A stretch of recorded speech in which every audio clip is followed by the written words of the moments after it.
Hello friends, कैसे हैं आप सभी लोग। आई होप आप सब लोग बिल्कुल ठीक होंगे। चलिए शुरू करते हैं आज की क्लास। आप सभी को पता है कि आपका जो सीटेट का नोटिफिकेशन है वो आ गया है और जुलाई से आप सभी का पेपर है। तो जिन लोगों का सीटेट अभी क्लियर नहीं हुआ है वो सभी फॉर्म अप्लाई कर दें और पढ़ाई अभी से शुरू कर दें। ठीक है, आप सभी का जो क्लासेस है चाहे वो पेपर फर्स्ट हो पेपर सेकेंड हो, उन सभी की जो क्लासेस है वो कल से शुरू हो गई हैं, यानी 16 मार्च से शुरू हो गई हैं। कल हमने जो है सीटेट का फर्स्ट पेपर का जो सीडीपी है वो हमने डिस्कस करी थी कि पिछले जो आपका एग्जाम हुआ था जनवरी में किस टाइप के क्वेश्चन पूछे गए थे। साथ ही सेकंड पेपर का जो सीडीपी पूछा गया तो उसको भी हमने डिस्कस किया था। आज की क्लास में हम सेकंड पेपर का जो एसएसटी पूछा जाता है, जो कि टोटल जो क्वेश्चन पूछे जाते हैं वो 60 क्वेश्चन पूछे जाते हैं, तो इनको डिटेल में डिस्कस करने वाले हैं। तो जो आज की क्लास है बहुत ही इंपॉर्टेंट होने वाली है। आपको पता चलेगा कि जो सेकंड पेपर आपका एसएसटी है जो कि 60 नंबर का आता है और ये अपने आप में बहुत ही इंपॉर्टेंट है, क्योंकि अगर आप एसएसटी अच्छे से क्लियर करते हैं, अच्छे से पढ़ते हैं, तो आपका 60 नंबर बहुत ही आसानी से मिल जाएंगे। तो आज की क्लास जो है बहुत ही इंपॉर्टेंट है। क्लास को शुरू से लास्ट तक देखिएगा ताकि सारी चीज़ें क्लियर हो जाएं। और हाँ, अगर चैनल पर नए हैं तो चैनल को सब्सक्राइब कर लीजिएगा, क्योंकि आप सभी की जो सीटेट की क्लासेस सब शुरू हो गई हैं और जब तक आपका एग्जाम नहीं हो जाएगा तब तक सारी क्लासेस आपकी टॉपिक वाइज चलती रहेंगी। ठीक है, तो देखते हैं आज की क्लास का पहला क्वेश्चन क्या है। पहला क्वेश्चन दिया है अभिकथन और कारण के रूप में। अभिकथन दिया है कि 1960 में द्विभाषी बंबई प्रांत को मराठी और गुजराती भाषी लोगों के लिए दो अलग अलग राज्यों में बांटा गया है। बिल्कुल सही, तो आपका अभिकथन तो सही है। दूसरा दिया है कारण आपका कि 1966 में पंजाब का भी विभाजन दो राज्यों में हुआ, पंजाब पंजाबी भाषियों के लिए और हरियाणा हरियाणवी या हिंदी बोलने वालों के लिए। ठीक है, तो आपका कारण भी सही है, लेकिन आपका जो कारण आर दिया है ये इसकी व्याख्या नहीं करता। ये दोनों अलग अलग टॉपिक पे बात कर रहे हैं। ठीक है, तो पहला है कि दोनों ए और आर सही हैं तथा आर ए की व्याख्या करता है, तो जी नहीं, ये दोनों ए और आर सही तो है लेकिन आर जो है ए की व्याख्या नहीं करता, तो दूसरा ऑप्शन यहाँ पे सही हो जाएगा। दूसरा क्वेश्चन दिया है कि डैश के कारण लद्दाख को छोटा तिब्बत भी कहा जाता है। किसकी वजह से जो लद्दाख है उसको छोटा तिब्बत कहा जाता है, कौन कौन सी रीजन है, कौन कौन सी वजह है। पहला है भौगोलिक समीप्य, दूसरा है धार्मिक समानता, तीसरा है समान भोजन और चौथा भाषाई समानता। तो जो लद्दाख है उसको छोटा तिब्बत इसलिए कहा जाता है क्योंकि उसकी जो धार्मिक समानताएं हैं वो एक समान है। तिब्बत और जो लद्दाख इन दोनों की जो धार्मिक समानताएं हैं बराबर हैं। समान भोजन यानी भोजन जो भी है, पकवान भी है, दोनों के जो है लगभग सेम है।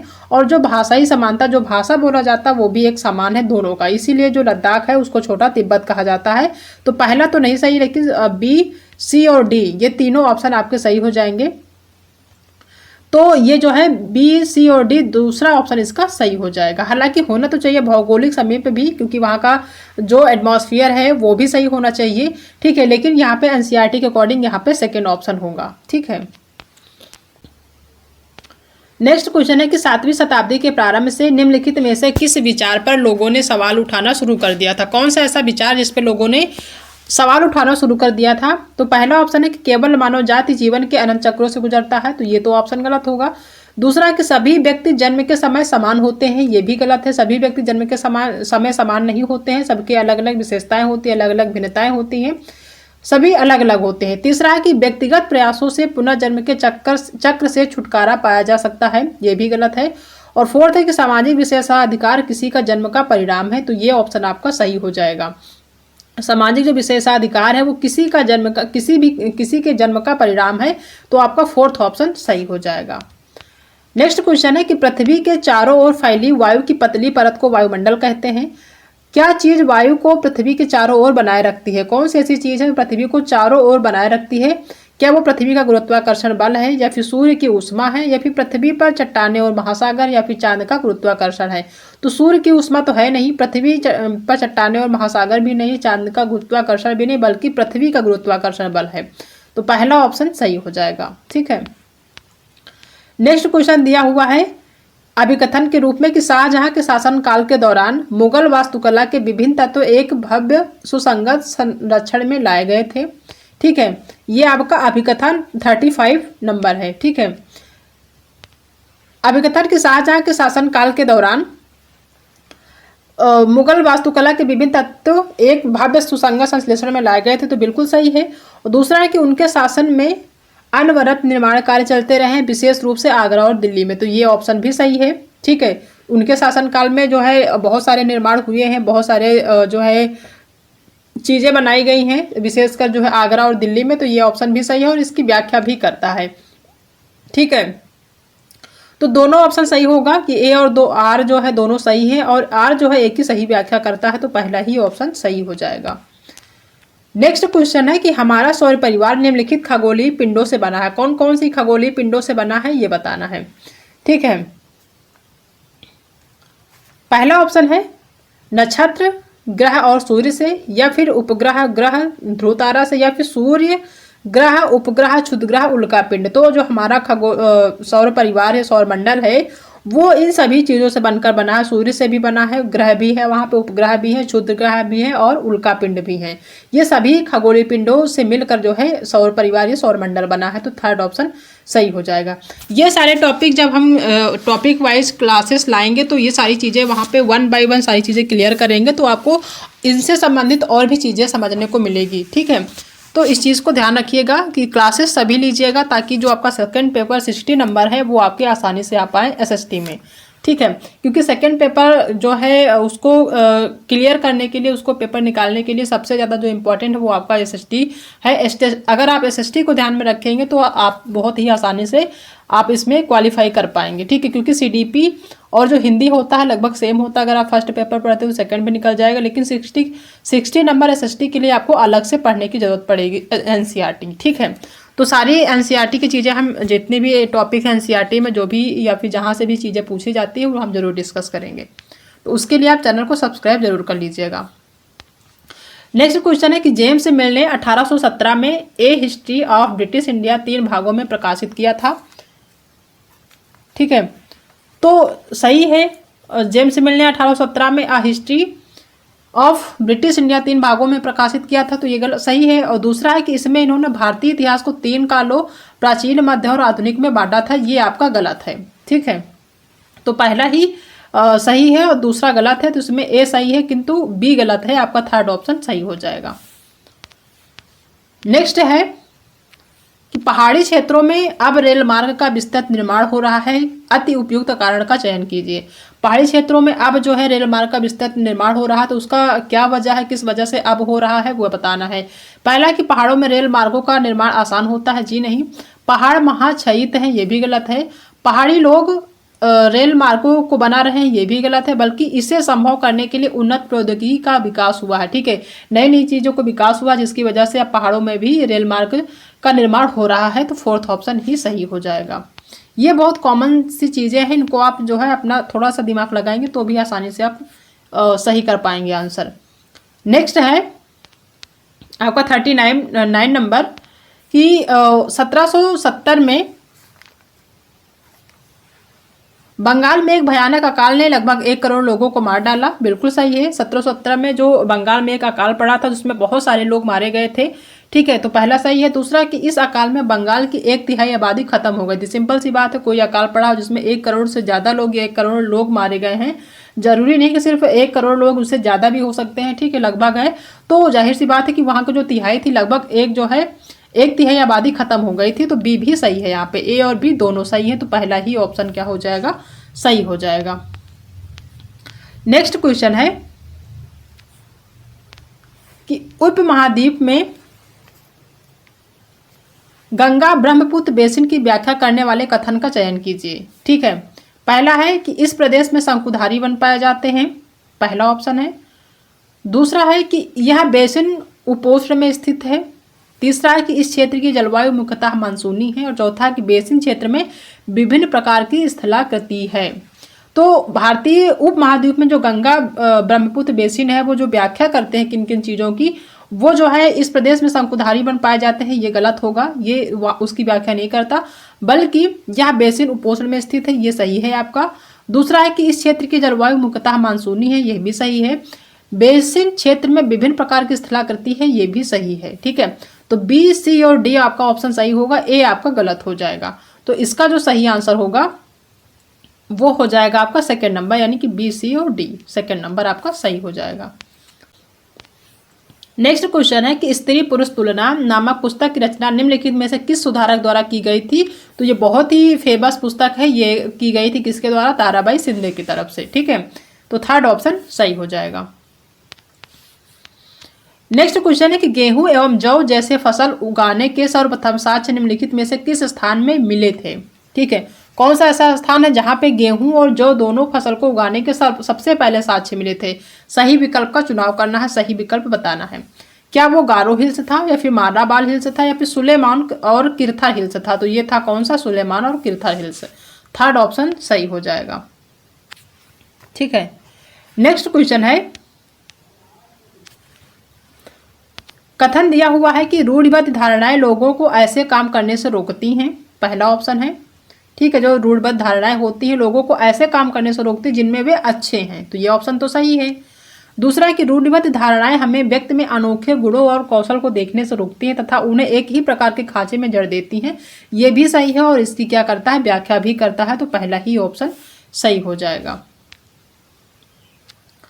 नेक्स्ट क्वेश्चन है 44 नंबर, कि निम्नलिखित में से वायुमंडल का अधिकांश कौन सी दो गैसें हैं। वायुमंडल में अधिकांशतः कौन सी दो गैसें पाई जाती हैं। सिंपल सा क्वेश्चन पूछने का ये मतलब है। पहला है नाइट्रोजन और हाइड्रोजन, दूसरा है कार्बन डाइऑक्साइड और ऑक्सीजन, तीसरा है नाइट्रोजन और ऑक्सीजन, या फिर ओजोन और हीलियम। तो वो कौन सी गैसें हैं, वो है नाइट्रोजन और ऑक्सीजन। ये दोनों गैसें मुख्यतः पाई जाती हैं या फिर ज़्यादा मात्रा में पाई जाती हैं, तो थर्ड ऑप्शन सही हो जाएगा। बहुत ही कॉमन क्वेश्चन है, बहुत ही आसानी से आप इसको सॉल्व कर पाए होंगे। नेक्स्ट है कथन और कारण है, फर्स्ट दिया है कि वेद समाज की स्थापना 1864 में मद्रास में हुई थी, ठीक है। तो बिल्कुल सही है, वेद समाज की स्थापना 1864 में मद्रास में हुई थी। और दूसरा है कि वेद समाज आर्य समाज से प्रेरित था। वेद समाज जो था वो आर्य समाज से प्रेरित था, तो ये आपका गलत है, ठीक है। आर्य समाज से प्रेरित नहीं था, तो सिर्फ ए सही है, आपका बी इसमें क्या है, गलत है। तो ए सही है किंतु बी गलत है, आपका थर्ड ऑप्शन सही हो जाएगा। ये सारे टॉपिक जो हैं बहुत ही इंपॉर्टेंट है, इनको हम टॉपिक वाइज एनसीईआरटी में जो भी जैसे दिए हुए हैं उनको हम टॉपिक वाइज डिस्कस करेंगे, तो बहुत आसानी से आप जो है समझ पाएंगे। नेक्स्ट क्वेश्चन है कि 1932 में बाल विवाह निषेध अधिनियम पारित किया गया। इस अधिनियम के अनुसार पुरुष तथा महिला के लिए शादी की न्यूनतम आयु क्रमशः कितनी रखी गई थी उस टाइम, यानी कि 1932 में कितनी थी, तो वो थी 18 वर्ष तथा 16 वर्ष, ठीक है। जो लड़की की आयु थी वो जो है 16 वर्ष थी, और लड़के की जो आयु थी वो कितनी थी, 18 वर्ष थी, ठीक है। पुरुष की जो आयु थी वो 18 थी और महिला की कितनी थी, 16 थी। जबकि अब जो है वो अगर पुरुष और महिला की बात करी जाए तो महिला की जो है वो 18 है और पुरुष की 21 है, ठीक है। लेकिन पहले यह है 1932 में 18 और 16 था, ठीक है। तो इस चीज़ को ध्यान रखिएगा, सेकेंड ऑप्शन सही हो जाएगा। नेक्स्ट क्वेश्चन है कि भारत और बांग्लादेश पटसन यानी कि जूट के अग्रणी उत्पादक हैं। पटसन की वृद्धि को बल प्रदान करने वाले कथनों का चयन कीजिए। कौन कौन सी ऐसी चीज़ें हैं जो पटसन को जो पटसन की वृद्धि होती है जिन चीज़ों से उनको जो है बल प्रदान करते हैं, यानी कौन कौन सी ऐसी चीज़ें हैं जिनसे पटसन को जो है थोड़ा सा उपजाऊ चीज़ें मिलती हैं, ठीक है। पहला ऑप्शन है कि यह जलोढ़ मिट्टी में अच्छे ढंग से विकसित होता है। पहला ऑप्शन है, तो ये ऑप्शन बिल्कुल सही है कि जो जलोढ़ मिट्टी होती है उसमें अच्छे ढंग से जो है उपजाऊ होता है, विकसित होता है। दूसरा है कि इसे उच्च तापमान की आवश्यकता होती है, ये ऑप्शन भी सही है। और तीसरा है कि इसे निम्न तापमान और निम्न वर्षा की आवश्यकता होती है, गलत है। जब उच्च तापमान की आवश्यकता होती है तो निम्न की तो बात ही नहीं है। डी है कि इसे भारी वर्षा और आर्द्रता की आवश्यकता होती है, तो ये ऑप्शन भी सही है आपका, ठीक है। तो ए, बी और डी आपका सही होगा, सी आपका क्या है, गलत हो जाएगा। तो ए, बी, डी आपका सेकेंड ऑप्शन में है, सेकेंड ऑप्शन ही आपका सही होगा। नेक्स्ट क्वेश्चन है कि पवन सड़क पर गिरी सूखी पत्तियों को उड़ाती है, पवन कैसे बहती है, ठीक है। जो पवन है यानी हवा है वो सड़क पर गिरी हुई जो सूखी पत्तियां उनको उड़ाती है, आपने देखा भी होगा उड़ने लगते हैं, तो वो पवन जो है कैसे बहती है ये बताना है। क्या उच्च दाब क्षेत्र से निम्न दाब क्षेत्र की ओर वायु की गति होती है, तो बिल्कुल सही। उच्च दाब क्षेत्र से निम्न जो दाब होता है उस क्षेत्र से वायु की जो गति होती है उस तरीके से बहती है, तो पहला ही ऑप्शन यहाँ पे सही हो जाएगा। नेक्स्ट क्वेश्चन है कि पृथ्वी पर उष्णकटिबंधीय क्षेत्र सबसे अधिक ऊष्मा प्राप्त करते हैं, क्यों प्राप्त करते हैं ये बताना है। पहला है कि यह स्थलरुद्ध है, यानी स्थल रुद्ध है, या फिर यह महासागरों से घिरी है, या फिर दोपहर का सूर्य ठीक सिर के ऊपर होता है। बिल्कुल सही। पृथ्वी पर जो उष्णकटिबंधीय क्षेत्र होते हैं वहां पे अधिक ऊष्मा इसलिए प्राप्त करते हैं क्योंकि वहां पे दोपहर के समय सूर्य जो होता है ठीक सिर के ऊपर होता है। ठीक है, कोई भी व्यक्ति है तो उसके समय अगर दोपहर में देखेंगे सूर्य तो उसके सिर के जस्ट ऊपर रहेगा। ठीक है, तो थर्ड ऑप्शन यहाँ पे सही हो जाएगा।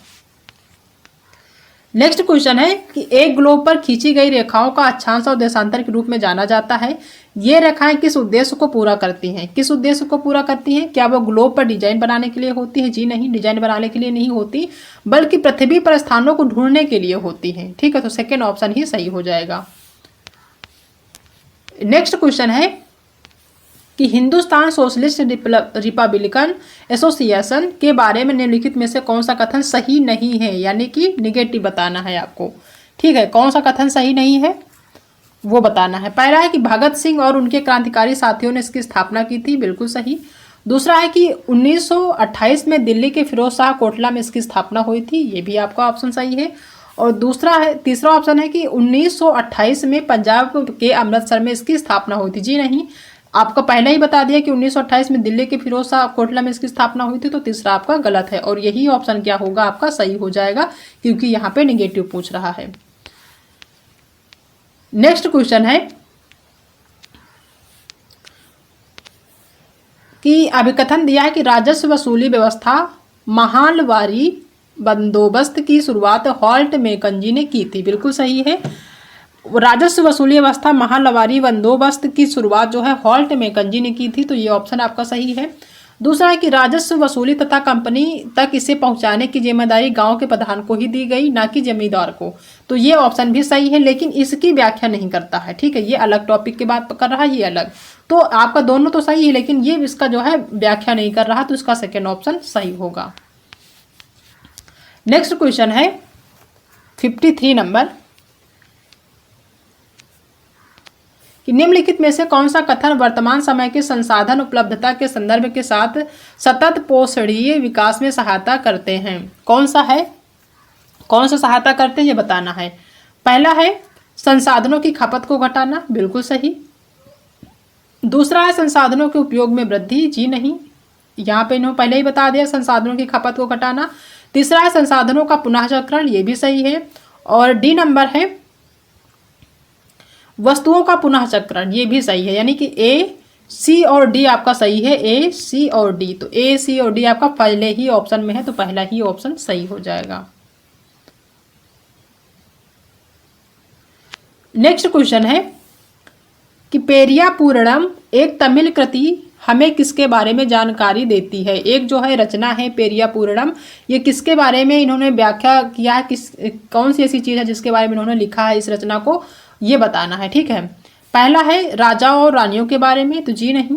दूसरा विद्वानों और कवियों के बारे में, तो ये भी गलत। तीसरा साधारण पुरुषों और महिलाओं के बारे में, ये जो कृति लिखी गई, जो रचना लिखी गई है पेरिया पूरणम, ये साधारण पुरुषों और महिलाओं के बारे में लिखी गई, तो थर्ड ऑप्शन सही हो जाएगा। नेक्स्ट क्वेश्चन है कि क्या चीज किसी वस्तु अथवा पदार्थ को संसाधन बनाती है?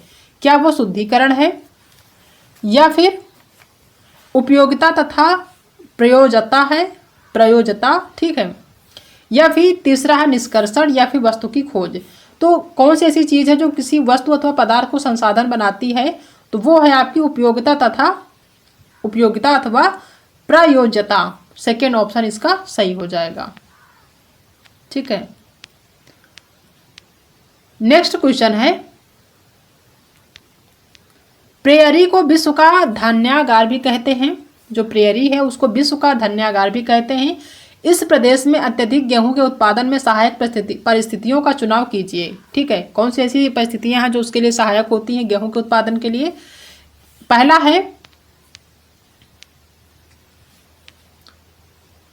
ऑप्शन है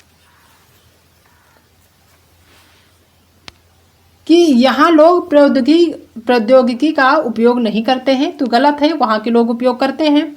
दूसरा कि यहाँ लोग बहुत परिश्रमी होते हैं, ये बिल्कुल सही है, जो गेहूं का उत्पादन होता है तो जाहिर सी बात कि वहाँ के लोग परिश्रमी होते होंगे, तो ये ऑप्शन सही है। तीसरा है कि कृषि की वैज्ञानिक विधियों का यहाँ प्रयोग किया जाता है, बिल्कुल सही। और तीसरा डी नंबर है कि इस प्रदेश में वर्षा की कमी है। अगर वर्षा की कमी होगी तो गेहूं का उत्पादन होगा ही नहीं। तो सिर्फ बी और सी यहाँ पे सही है, बाकी आपका गलत है। ठीक है, तो बी और सी आपका सेकेंड नंबर में है, सेकेंड नंबर सही है। नेक्स्ट क्वेश्चन है, हमारी पृथ्वी का वास्तविक निरूपण प्रतिरूप है, यानी हमारी जो पृथ्वी उसका वास्तविक निरूपण जो प्रतिरूप है वो कौन सा है? क्या वो मानचित्र है, उपग्रह से प्राप्त चित्र है, या फिर रग्बी गेंद, या फिर ग्लोब है? तो वो है, आप सभी को पता है, ग्लोब है। फोर्थ नंबर सही होगा। नेक्स्ट क्वेश्चन है, अभिकथन दिया है कि जनजातियों की सांस्कृतिक परंपराएं जिसमें उनकी भाषा तथा संगीत भी शामिल है बहुत समृद्ध तथा विशिष्ट होती हैं। ये आपका क्या दिया हुआ है? अभिकथन दिया हुआ है, तो ये आपका सही है। दूसरा है कि जमीन, जंगल, घास के मैदान तथा पानी पूरे कुनबे की संपत्ति मानी जाती है जिनका उपयोग सभी एक साथ मिलजुल कर करते हैं, तो ये भी सही है, लेकिन इसकी सही व्याख्या नहीं करता है। तो सेकेंड ऑप्शन सही हो जाएगा कि दोनों सही तो है लेकिन जो आर है वो एक की व्याख्या नहीं करता है। नेक्स्ट क्वेश्चन है कि वे बीमारियां जो व्यक्ति से दूसरे व्यक्ति को जल, भोजन, वायु इत्यादि से फैलाती है उसको क्या कहते हैं?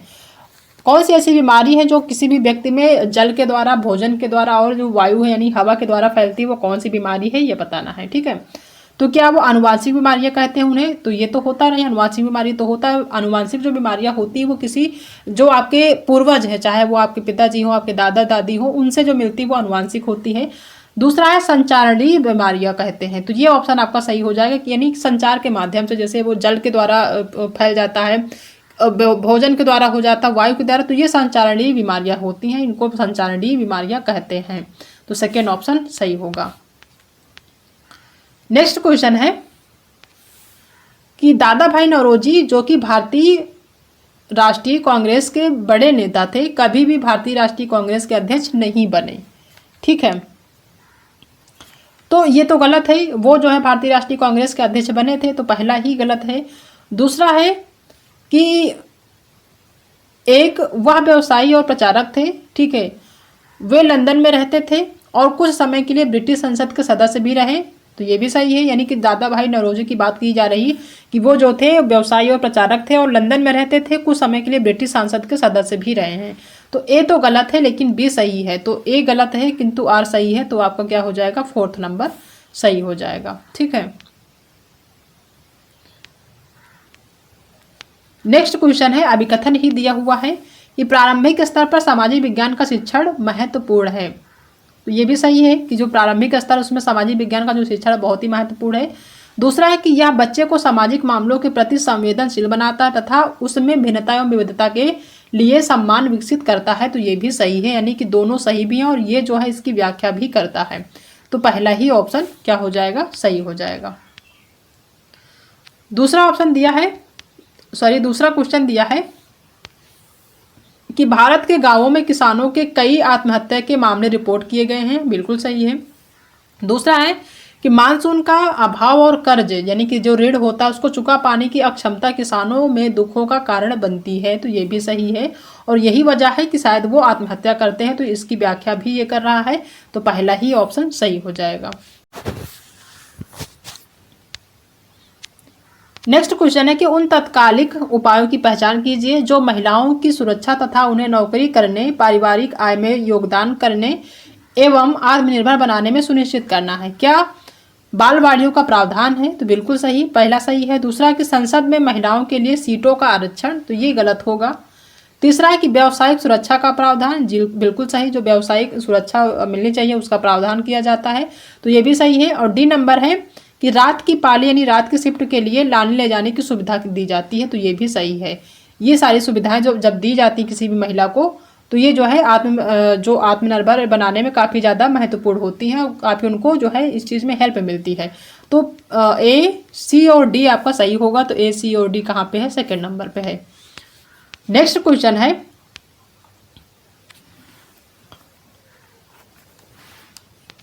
निम्नलिखित में से कौन से कथन परिप्रश्न उपागम के संबंध में सही है? ठीक है, सही बताना है। पहला है कि यह समस्याओं को सुलझाने की क्षमताओं को प्रोत्साहित करता है, तो बिल्कुल सही, जो समस्याएं हैं उनको सुलझाने की क्षमताओं को प्रोत्साहित करता है। दूसरा है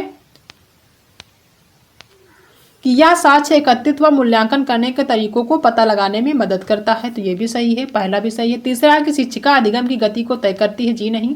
और डी नंबर है कि यह एक जल्दी से सीखने का तरीका है, ये भी गलत है।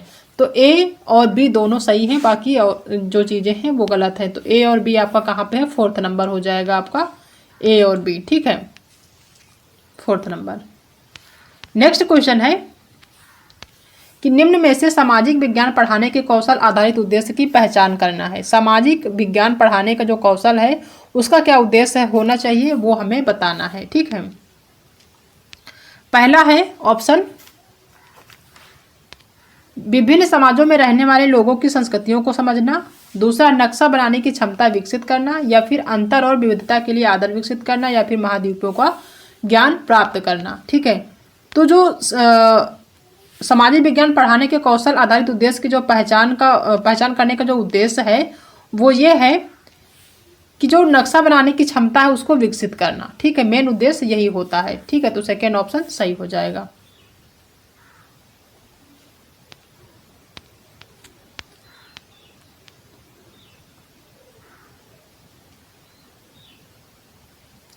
नेक्स्ट क्वेश्चन दिया हुआ है अभिकथन की विद्या विशेष जो सामाजिक विज्ञान को बनाती है,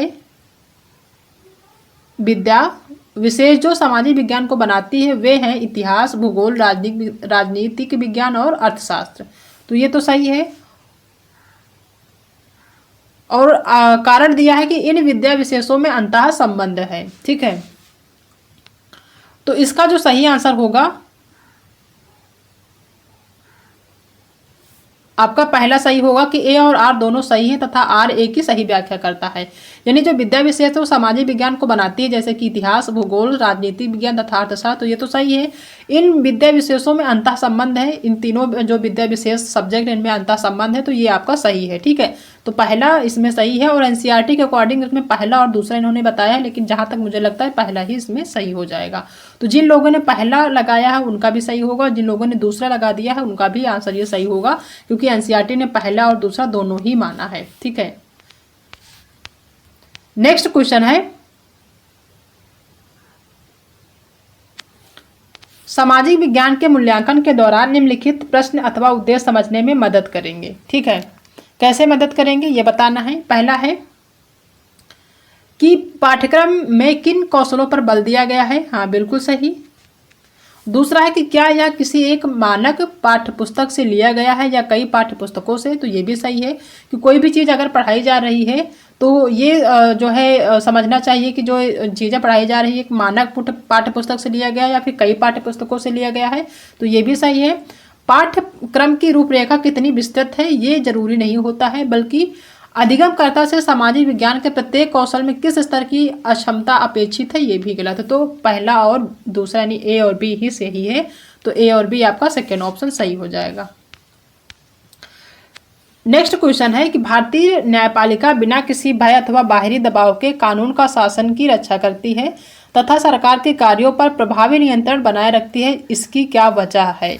क्या वजह है इसकी? क्या भारत में न्यायपालिका की सर्वोच्चता है या फिर भारत में न्यायपालिका की स्वतंत्रता है, ठीक है। तो सेकेंड ऑप्शन सही होगा इसका। नेक्स्ट क्वेश्चन है कि निम्नलिखित में से कौन सा सतत और व्यापक मूल्यांकन की विशेषता नहीं है। बहुत ही इंपॉर्टेंट ये टॉपिक है अपने आप में और यहाँ से क्वेश्चन हमेशा पूछा जाता है, सतत और व्यापक मूल्यांकन। और ये ना सिर्फ सेकंड पेपर में बल्कि जो फर्स्ट पेपर का जो CDP है वहाँ से भी ये क्वेश्चन पूछा जाता है, ठीक है। तो सतत और व्यापक मूल्यांकन की विशेषता कौन सी नहीं है ये बताना है। पहला है कि यह मूल्यांकन को शिक्षण अधिगम प्रक्रिया का अभिन्न अंग बनाता है, तो ये तो सही है, ये पॉजिटिव है और आपको बताना है नेगेटिव। दूसरा है कि यह विद्यार्थी के व्यक्तित्व के सर्वांगीण विकास पर केंद्रित है, ये भी सही है। तीसरा है कि यह विद्यार्थी के शैक्षिक विकास के साथ सह शैक्षिक पहलुओं का भी आकलन करता है, तो ये भी आपका क्या है, सही है। फोर्थ नंबर है कि यह विद्यार्थी के अंक आधारित कार्य मूल्यांकन पर केंद्रित है, बिल्कुल नहीं, ये आपका क्या है, नेगेटिव है और यही ऑप्शन आपका सही हो जाएगा, फोर्थ नंबर। नेक्स्ट क्वेश्चन है कि औद्योगिक क्षेत्र में स्थित कई कारखाने तथा फैक्ट्रियों में अस्थायी श्रमिकों को रखा जाता है, क्यों रखा जाता है ये बताना है। पहला है कि वे उन्हें अपनी सुविधानुसार रख और निकाल सकते हैं, इसलिए, तो हाँ ये भी सही है। दूसरा है कि वे स्थायी कर्मियों को मिलने वाले वेतन तथा अन्य नौकरी संबंधी हित लाभों पर बचत करते हैं, ये भी सही है।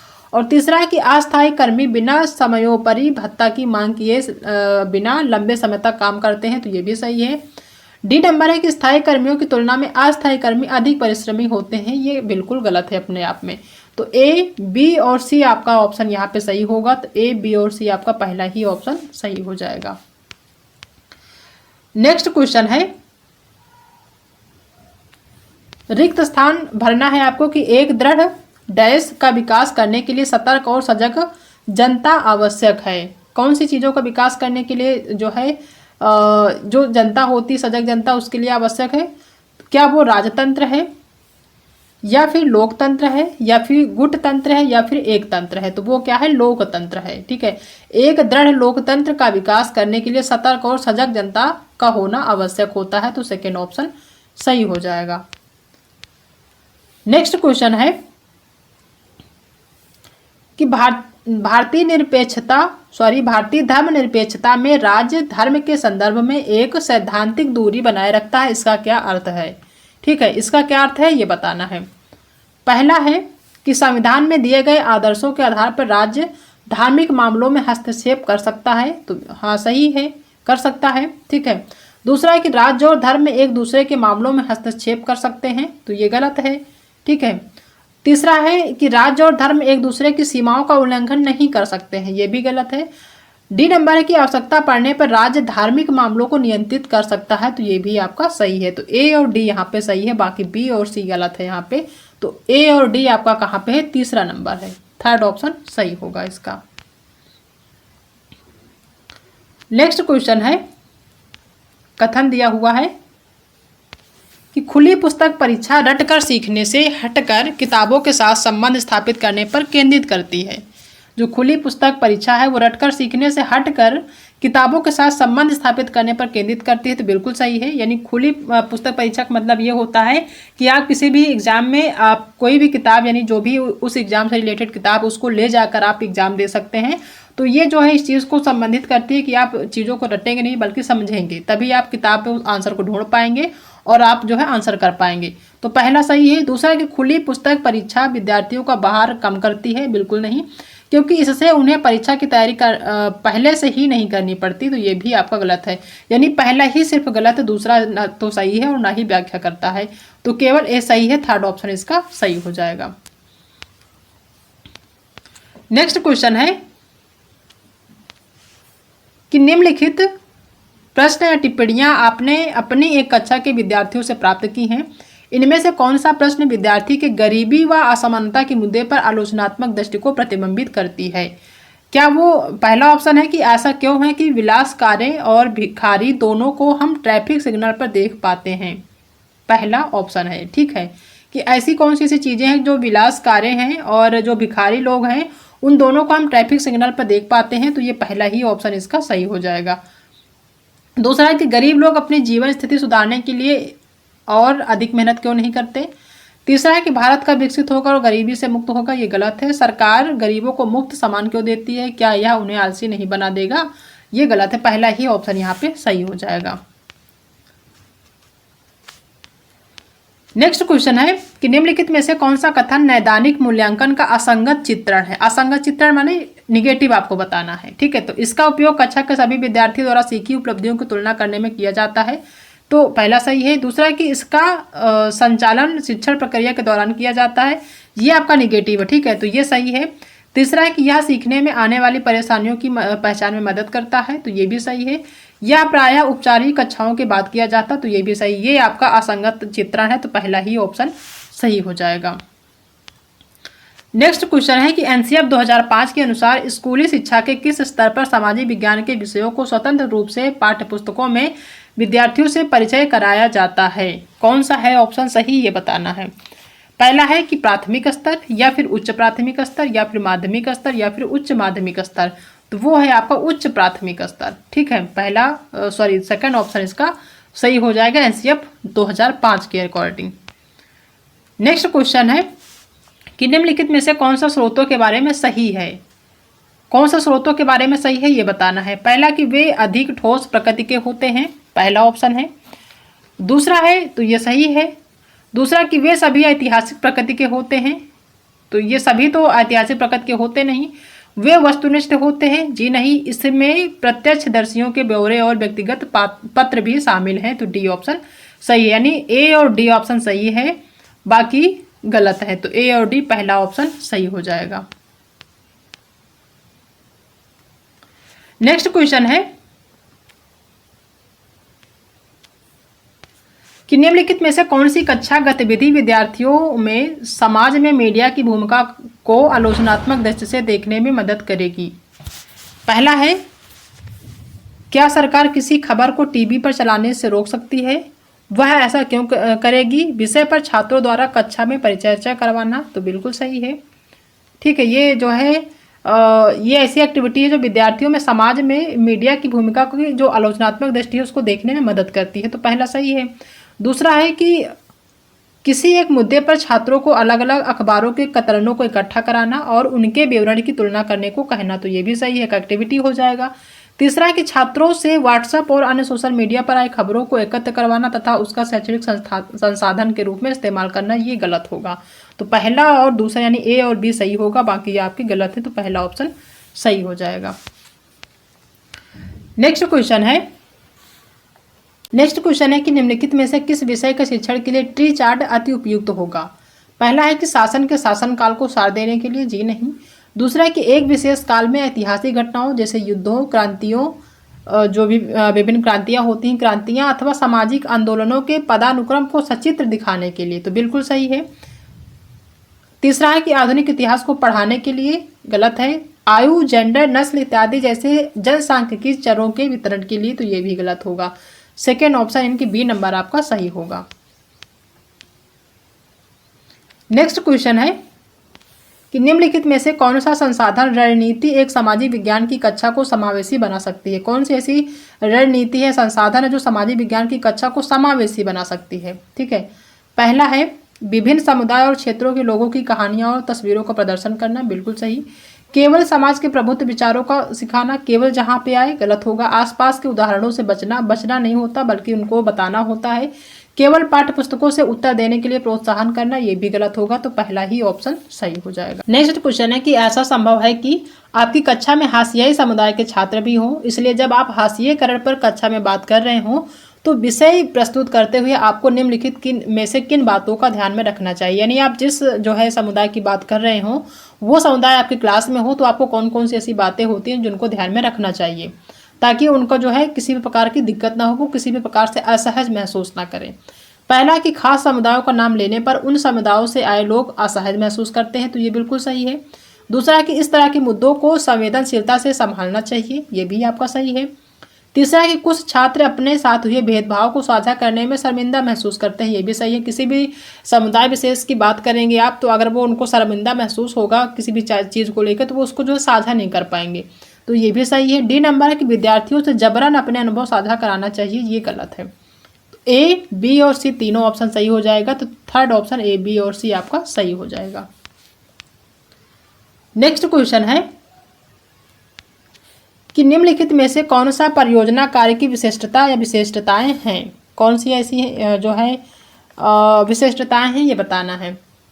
पहला है कि यह विद्यार्थियों को पाठ्यपुस्तक से आगे जाने का मौका देती है, बिल्कुल सही देती है। दूसरा है कि परियोजना कार्य पर ही करना चाहिए ताकि कक्षा में शिक्षण के लिए अधिक समय मिल सके, जी नहीं, घर पे नहीं होती है सारी चीज़ें। तीसरा है कि सामूहिक परियोजना कार्य विद्यार्थियों में सहयोगात्मक कौशल के विकास में मदद करती है, बिल्कुल सही। जो सामूहिक परियोजना कार्य होते हैं वो विद्यार्थियों में सहयोगात्मक कौशल के विकास में क्या करती है, हेल्प करती हैं, तो आपका सी ऑप्शन सही हो जाएगा। बी गलत है, तो ए और सी आपका सही है। ए और सी आपका थर्ड ऑप्शन सही हो जाएगा। नेक्स्ट क्वेश्चन है कि सामाजिक विज्ञान की पद्धति के रूप में क्षेत्र यानी जो फील्ड वर्क होता है उससे क्या लाभ होता है। ठीक है, छात्रों को प्रत्यक्ष ज्ञान प्रदान करना, बिल्कुल सही। अगर आप किसी भी बच्चे को जो है क्षेत्र भ्रमण पर ले जाते हैं, वहाँ पे कुछ चीज़ें सिखाते हैं, तो क्या होता है, उनको प्रत्यक्ष ज्ञान प्राप्त करता है, वो डायरेक्ट देख के वहाँ पे चीज़ों को सीखते हैं, तो पहला सही है। दूसरा कि प्रस्तुत करना, प्रस्ताव करना और तर्क करने की कौशल विकसित करता है, जी नहीं। तथ्यों को याद रखने में मदद करता है, गलत है। विद्यार्थियों के ज्ञान परीक्षण में मदद करता है। ये 3 पहले के अकॉर्डिंग गलत है, तो पहला ही ऑप्शन आपका सही लग रहा है, पहला ही सही हो जाएगा। नेक्स्ट क्वेश्चन है कि लोकतंत्र में एक निश्चित समय अंतराल के पश्चात ही चुनाव क्यों होते हैं। जो लोकतंत्र है वहाँ पे एक निश्चित समय, यानी कि अगर 5 साल में आपका जो है मतदान होना तो 5 साल में ही होता है, 6 साल में होना है तो 6 साल में ही होता है। तो ये क्यों होता है? पहला है कि सरकार का उत्तरदायित्व सुनिश्चित करने के लिए, पहला ऑप्शन है, तो बिल्कुल सही है। दूसरा है कि दलों के समान राजनीतिक भागीदारी सुनिश्चित करने के लिए, तो ये भी सही है। तीसरा है कि राजनीतिक वाद विवाद तथा जन संवाद को प्रोत्साहित करने के लिए। जी नहीं, राजनीतिक वाद विवाद का कोई मतलब ही नहीं है। यह एक प्रथागत प्रक्रिया, ये कई सालों से जो है हमेशा से चली आई है, एक प्रथा हो गई है कि अगर 5 साल में लोकसभा को चुनाव होना है तो 5 साल में ही हो जाएगा, उसमें 1 महीने या 1 भी दिन उसमें कम ज़्यादा नहीं होगा। ठीक है, तो ए, बी और सी ऑप्शन सही होगा, सॉरी ए, बी और डी ऑप्शन इसका सही हो जाएगा। ठीक है, तो थर्ड ऑप्शन इसका ए, बी और डी सही होगा।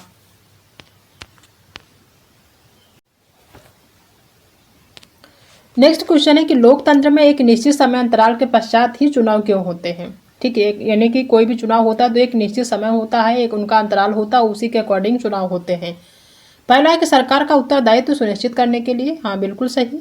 दूसरा है कि दलों की समान राजनीतिक भागीदारी सुनिश्चित करने के लिए, तो ये भी सही है। तीसरा है कि राजनीतिक वाद विवाद तथा जन संवाद को प्रोत्साहित करने के लिए, ये भी सही है। यह एक प्रथागत प्रक्रिया है, ये गलत है। तो ए, बी और सी आपका जो है पहला ऑप्शन सही हो जाएगा।